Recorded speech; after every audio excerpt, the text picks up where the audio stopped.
কিরে সোহেল আর সোহাগ, তোরা দুজন কি রোজা আছু? মহাজন, আসলে আজকে আমি রোজা থাকতে পারি নাই।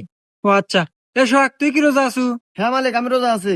মাশাল্লাহ, যাক ভালো লাগলো। এই নে, এখানে 1,000 টাকা আছে, কাম শেষে বাড়ির নাকি ইফতার নিয়ে যাইস। ঠিক আছে মালিক। আচ্ছা, তাইলে দুইজন ভালোভাবে কাজ কর। আচ্ছা মহাজন, এ বসো তোর, বসো তোর। তুই তো 2,000 টাকা ভালো রে। আরে টিয়া তো তুইও পালো নি, মিথ্যা কথা বলি। মিথ্যা কথা কছু, তার মানে তুই রোজা নাই? আরে না পাগল, আমি তো রোজা নাই। কিরে, তোরা কেউ কি আজকে রোজা আছু? কি রে মালিক, আজকেও আছে? আজকে আমি ভুল হরমু না, আজকে আমি মিথ্যাটা কমু, দেখতেছি টিয়া আজকে হাতে আছে। হ্যাঁ মহাজন, আমি আজকে রোজা আছি। আর সোহাগ তুই?